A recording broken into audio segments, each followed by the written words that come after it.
ایک صحابی فرماتے ہیں کہ اسی ہلے نبی پاک علیہ السلام کا کلمہ نہیں سی پڑھیا، اسی اونٹ ویچن واسطے مدینہ شریف گئے تے مدینہ شہروں باہر ہی کدی ڈیرا لا لیا، نبی پاک علیہ السلام تشریف لے آئے،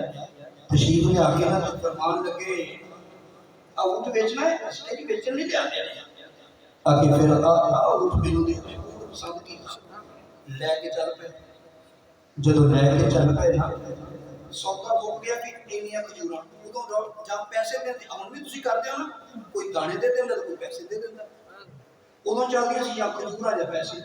آپ نے فرمایا کہ کنیاں کھجوراں نے کہ اینیاں، فرمایا ٹھیک ہے میں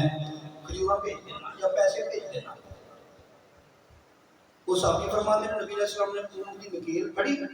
کہ مدینے شہر والوں کو اسی آپس میں گلاں کر رہا کوئی بھئی اسی اجنبی بندے ہیں اس بندے کو جانتے نہیں، یہ لے کے چلا گیا ہے، نہ اسی نوں نامہ پوچھیا، سرنامہ پوچھیا، نہ ایڈریس پوچھیا، جے پیسے لے کے نہ آیا تے کینوں لباں گے؟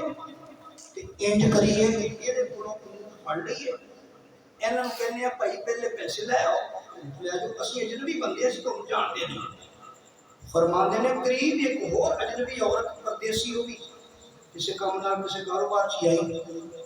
سانوں کہنے لگی نہ یہ کام نہ کریو، یہ تو جھوٹ نہ پڑھو پیسے آ جانے سبحان اللہ، کہ جے نہ آئے نا تے میں دے دوں، جے انہیں پیسے نہ کرے تو لے کو لے۔ صحابی فرماتے ہیں ذکر ٹھیک ہے سانوں گارنٹی مل گئی، نبی پاک علیہ السلام نے حسب وعدہ جا کے پیسے کر دیتے۔ وہ کہتے ہیں پیسے تے لے لے، بعد جو اس عورت کو پوچھیا کہ تو کس طرح کیا تو انہوں جانتی ہے؟ انہوں نے کہا جی میں جانتی ہوں۔